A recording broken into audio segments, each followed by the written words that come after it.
Հարգելի հեռուստատողներ, հեռանկար այսօր հյուրընկալել է ապրի Արմենիայի ռազմական վերլուծաբան եւ հետազոտող Լեոնիդ Ներսիսյանին։ Բարև ձեզ, շնորհակալություն մեր հրավերը ընդունելու համար։ Բարև ձեզ։ Խոսենք իհարկե այսօրվա զորահանդեսից, մեր զենքերից, բանակից եւ բանակաշինությունից, բայց երևի թե զորահանդեսից սկսենք։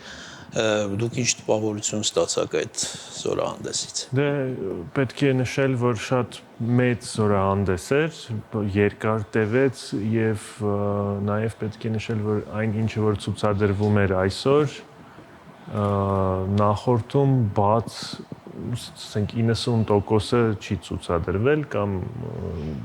հատկապես օրինակ դրսից բերած նոր զինտեխնիկան, ինչ եմ ուզում ասել, որ օրինակ եթե մենք վերջի շքերթի հետ համեմատենք 16 թվականի գրեթե ոչ մի բան ինչը որ ցուցադրվել է 16-ին, այս անգամ չեն նույն բանը չեն ցուցադրել, լրիվ ուրիշ։ Իսկ մենք 90%-ով նորացված զինատեսակներով այսօր ներկայացանք։ Այո, պետք է նաև նշել, որ այն տեխնիկայի ահագին մասն էլ դեռ առկա է, բայց ինձ թվում է այստեղ իմաստը ավելի շատ ցույց տալ դինամիկան եւ ինչներ նոր, օրինակ մենք այսօր տանկեր չտեսանք, որովհետեւ ես չքան հասկանում Հայաստանը տանկեր չի գնել նախորդ փուլից հետո էլի։ Բայց չի նշանակում, որ չունի տանկեր։ Իրանք հաստատ կան այն տանկերը, որ մենք ունենք, T-72 տեսակի տանկերը օրինակի համար, բայց այսօր մենք տեսանք 95%-ը նոր զինտեխնիկա, որը 20 թվականից հետո է գնվել։ Նորից բացի ես կարծում եմ շատ ավելի որակյալ զինատեսակներ մենք այսօր ցուցադրեցինք, քան ենթադրենք ցուցադրվել էր 2016-ին։ Ես նկատի ունեմ այդ զինատեսակների հզորությունը, այդ գրակի հեռավորությունը եւ այլն մյուս բաղադրիչները կարեւոր։ Դե պետք է նշել, որ մենք նաև ոնց պաշտոնապես նշվել է 7 տարբեր երկրի արտադրանք ենք այսօր ցուցադրել եւ եթե մենք գնանք 2016 եւ ավելի շուտ շքերթները մենք ունեցել ենք 1 երկրի արտադրանք միշտ կամ 2 երկրի, եթե սովետական միությունը ու Ռուսաստանը տարանջատենք որպես երկրներ։ Այստեղ այդ տարբերություններ շատ մեծ փոքր քանակի շատ հայկական ապրանք էր ցուցադրվել նախկինում, բայց դա շատ անհամեմատ ավելի քիչ էր, քան այսօր։ Դրա համար հզորությունից եթե խոսենք, այո, օրինակ չգիտեմ, հրետանու եթե մասին խոսենք, այսօր ցուցադրվեցին օրինակ Սեզար տեսակի թնդանոթները, ինքնագնաց ֆրանսիական, որոնք գրեթե աշխարհի այսօր ամենալավ թնդանոթն է ինքնագնաց եւ top 3-ի մեջ հաստատ մտնում է։ Հա, ամենամոբիլն է, ամենաթեթևներից մեկն է, ռուս-ուկրաինական պատերազմում ամենաարդյունավետներից մեկն է, ու դա ռուսական կողմում գտնվող մի քիչ ավելի adekvat էքսպերտներն են ընդունում, որ ինքը շատ ավելի հաջող է, քան օրինակ Ռուսաստանի արտադրության մեծ մասը նմանատիպ հաուբիցների, ուստեղ շատ հեշտ է համեմատել, Սեզարը 42-45 կիլոմետր հեռավորություն ունի կրակի, իսկ ամենա նոր սերիական ռուսական հաուբիցը մոտավորապես 24-27 կիլոմետր։ Իսկ մենք կարող ենք ասել, որ այդ շատ լավ զինատեսակները մեր արսենալում, հա, զինանոցում բավականաչափ ունենք, թե սրանք, չգիտեմ, նմուշի մակարդակի են 1, 2, 3, 10։ Այսօրվա շքերթը իմիջիայլոց շատ տարբերվում էր երևի նրանով, որ բավականին մեծ քանակի նույն տեխնիկայից էին ցուցադրում, 8 կտոր, 10 կտոր, ասենք դա արդեն բավականին մեծ թիվ է ինքը իրանով, բայց ասել, որ նույն ժամանակ ասել, որ բավարար քանակ ունենք, ինձ թվում է դա երբեք չի լինելու այդ օրը, որովհետև այդ պետք է միշտ զարգանա։ Հենց դադարում է զարգանալ, շատ արագ հնանալ է սկսում բանակի տեխնոլոգիան էլ, մոտեցումներն էլ, դրա համար ցավոք, բայց այս ոլորտը միշտ ուշադրություն է պետք։ Իդեպ ես հիշում եմ 16 թվականի զորահանդեսի հետ կապված, այսպեսի նաև լուրեր տարածվեցին, թե այդ զորահանդեսի ժամանակ ցուցադրված զենքերից ոչ բոլորն էին, որ մերն էին, Հայաստանինն էին։ Կա այդպես ինչ-որ ճշմարտությանը մոտ։ Կա տենց կարծիք, կա օրինակ համար այդ լուսանկարները ուշադիր նայեք, կարողա տեսնեք ինչ-որ մի քիչ շատ ռուսի նման օրինակ վարորդ, որոշ տեխնիկայի տեսակների Գուցե հայեր են ռուսականից տարբեր թեորիաներ կան, մեկը որ օրինակ ինձ թվում է որ երևի ճիշտ թեորիա է, որ օրինակ Սմերջ տեսակի հրթիռային համալիրը, որ Հայաստանի իսկականից պատվիրել էր, դեռ չէին արտադրել ու բերել, դրա համար օրինակ կարողա բազային էին սկզբից ցույցադրել կամ փոխանցել էին։ Ես 100%-ով չեմ կարող այդտեղ ասել այո կամ ոչ, բայց կարծում եմ, որ կարար տենց էլեմենտներ լինել։ Ես գիտեք նաև ինչ եմ հիշում 2016-ի զորահանդեսից այդ պաթոսական ձայնով այդ խոսքը, երբ որ ներկայացվեց Իսկանդերը, կարծես դա այն տպավորություն, զգացողություն էր, որ եթե Իսկանդեր ունես, այլևս ոչ մի խնդիր չունես։ Իդեպ այսօր մենք ունենք Իսկանդեր։ Այո, եթե ունես Իսկանդեր, միջուկային զենք վրան տեղադրած, այդ դեպքում երևի կարելի է տենց ասել, բայց ինձ թվում է մի քիչ այդ Իսկանդերի ագրեսիվ մարքեթինգը ու ռոպագանդան, որ Մոսկվան անում էր այն ժամանակ, ուրիշ հարցերի շուրջ, ասենք Պոլշայի հետ խնդիրների, Կալինինգրադի, որտեղ բնականաբար հենց միջուկային վերսիայի մասին է խոսքը գնում, ինքը մի քիչ բոլորի վրա էր ազդել եւ տակտիկական հրթիռը շփոթել ռազմավարական ինչ-որ խնդիրներ լուծելու հետ, այդ էր երևի այդտեղ սխալը։ Ինքը վատ հրթիռ չի, աշխատող հրթիռ է, նույն ժամանակ պետք է հասկանալ, որ դրանով պատերազմ մենակ դրանով հաղթել հնարավոր չի։ Ուտեն զենքել չկա բացի միջուկայինից, որով պատերազմ հաղթել է հնարավոր։ Մենք ունենք այսօր Իսկանդեր։ Ինձ թվում է, որ այո, ինչա, չի ոչնչացվել, 2020-ին չկա տենց դրվագ, որտեղ նրանք ոչնչացվել են, ուրեմն պետքա լինի։ Բայց այդ մարտագլխիկները, հա, երևի թե այդտեղ միջուկային չեն բնականաբար։ Չէ, խնդիր ինձ թվում է չկա ոչ մի, այն հրթիռները ունես, որ ունես, ինքը տարբեր մարտագլխիկներ ունի, որոնք Հայաստանը գնել չեմ կարող ասել, բայց կան կասետային, կա ֆուգասային, կա տարբեր տեսակի մարտագլխիկներ, կամ որ օրինակ բետոննա ծակում մտնում մեջը, տարբեր։ Պարզ է։ Մի քիչ ավելի գլոբալ փորձենք խոսել բանակի մասին, իհարկե բանակը միայն զենքը չէ, մեր զինատեսակները չեն, բանակը շատ ավելի խորը շերտեր ունի, սկսած զինվորների միջև հարաբերություններից, զինվոր սպա եւ այլն բանակաշինությունից։ Ընդհանուր, եթե փորձենք համեմատել մեր այսօրվա բանակը 2016 թվականի եւ 2020 թվականի մինչ պատերազմյան շրջանի բանակի հետ։ Այսօր մենք ունենք նոր զինտեխնիկա, մենք այսօր ունենք որոշ ուղղություններ, որով կերպարափոխում է բանակի գնում, բայց ասել, որ ինքը արդեն բոլոր մոտեցումները փոխել է 20-ից ու 16-ից հետո, դա էլ ճիշտ չի լինի, երկար process է, որի մեջ նաև օրինակ ինչ-որ ավանդական մոտեցումները դժվար է էլի փոխելը բավականին, դա տարիներ դեռ կտևի կարծում եմ, նույն ժամանակ պետք է նշել մի անգամ էլ, որ այսօր այո այդ շքերթը եւ զենքի քանակը շատ լավ է, որ ստացվել է, տարբեր պետություններ, բայց նույն ժամանակ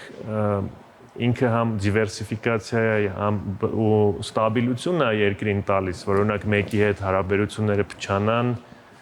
բանակը շատ մեծ խնդիր չունենա, նույն ժամանակ ինքը չեմ ասի խնդիրները առաջացնում, բայց եթե ճիշտ աշխատանք չտարվի, կառաջացնի խնդիրներ, ասենց ասենք, որովհետև ինքը տարբեր ստանդարտների է, տարբեր պետություններից է, հիմա այդ ամեն ինչը կոչվում է, պետք է ինտեգրացիա անել բանակի մեջ, դրա համար պետք են կառավարման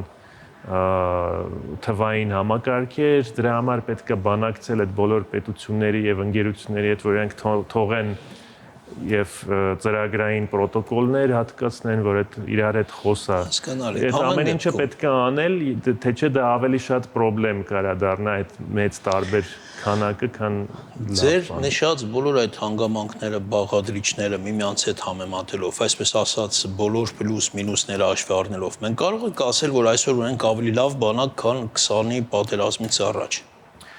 Կարծում եմ, որ տեխնիկապես ինքը շատ ավելի լավ է հիմա զինված, նույն ժամանակ պետք է նշել, որ 20 թվականին մենք մեծ կորուստներ ունեցանք տեխնիկայի, բայց օրինակ եթե մենք վերցնենք հրետանին, ասենք առանձին զորատեսակները, հրետանում մենք այսօր ունենք ավելի լավ տեխնիկա, քան առաջ եւ քանակի մասին եթե խոսենք, բաց աղբյուրներից որ վերցնենք այդ գնումները ինչքան են կազմում, կորցրածի չափ ամենակիչը եղել է գնում, եթե ոչ ավել եւ շատ ավելի ժամանակակից մոդելների մասին է խոսքը գնում, որոշ ուրիշ կատեգորիաներում էլ է տենց, ինչ որ ինձ թվում է զորատեսակներում մի քիչ ավելի ակտիվ կարելի է աշխատել եւ պետք է աշխատել կազմակերպչական տեսակետից կարծում եմ, որ մի քիչ ապակենտրոնացումը եւ որոշ մոտեցումները սկսել են փոխվել եւ այդտեղ պետք է շարունակել դեպի դրական ու ամենակարևորը այդ կառավարման խնդիրները, որ ամենասուրն են եղել, երևի այդտեղ պետք է ավելի շատ ակտիվ աշխատել, որովհետեւ դա եթե դուք չեք կառավարում բանակը, այդ բանակը ինչ տեխնիկա էլ ունենա, դա իմաստ չունի։ Հիմա մենք կատաստրոֆա ունեինք դրա հետ կապված 20 թվականին, հիմա կարծում եմ, որ որոշ աշխատանքներ ճիշտ ուղղություններում կան, բայց սրա վրա մեծ շեշտ է պետք դնել։ Եվ մեկ կարևոր բան կարծում եմ, մենք ունենք, որը 16 թվականին չկար կամ այն ժամանակ կար շատ փոքր ծավալով։ Մենք այսօր ունենք որոշակիորեն կայացած ռազմական արդյունաբերություն։ Կարող ենք այդպես բնորոշել։ Սկսել է կայանալ, եկեք սենց ասենք, այո, շատ մեծ աշխատանք է արվել հենց ընկերությունների կողմից եւ պետությունը, որ այդ գնումները արեց, դա պոզիտիվ էր շատ,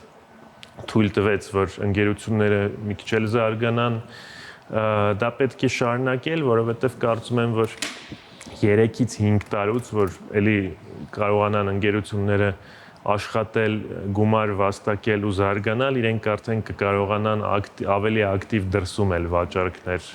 կատարել, որովհետև դե պարզա, որ Հայաստանը ինչ որ լիմիտներ ունի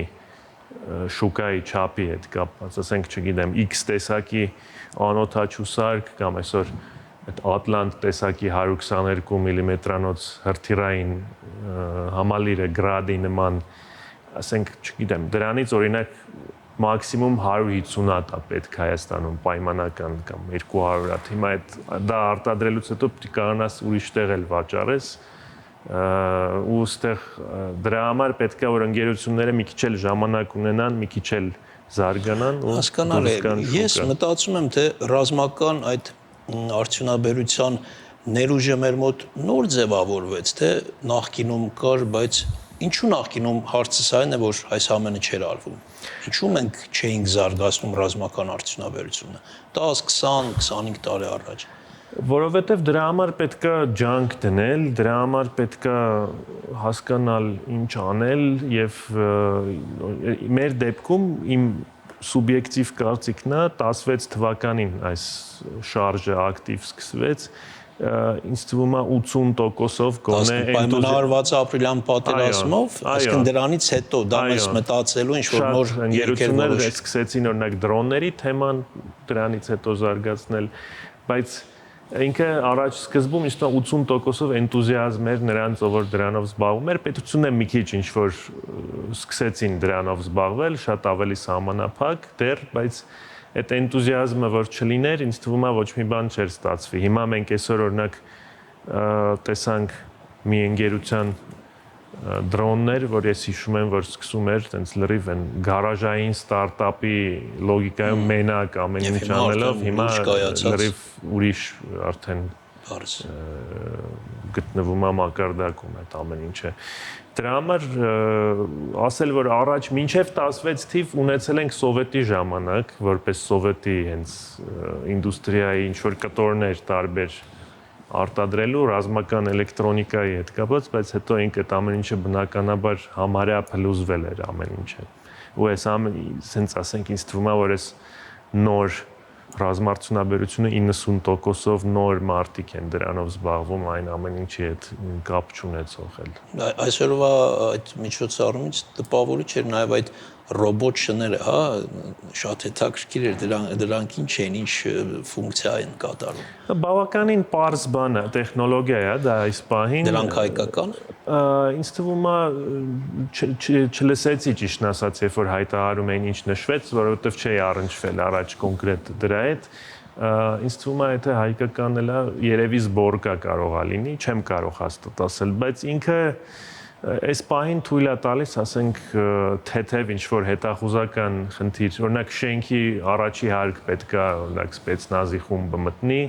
սկզբից այդ շանը ուղարկեն նայի ընդեղ ինչ է կատարվում, օրինակ, տենց տիպի ինչ-որ խնդիրներ, կամ խրամատ մտնելուց թշնամու փորձել սկզբից իրան ուղարկել կամերայով նայել, ընդեղ ով կա, ինչ կա նոր ներխուժել։ Միշտ զենքի զինամթերքի թեմայով այսպես չլուծված վեճեր կան, հա, Հայաստանում, ու դրանցից մեկը այդ Su-30-ների հետ կապված պատմությունն է, անընդհատ ասում է, թե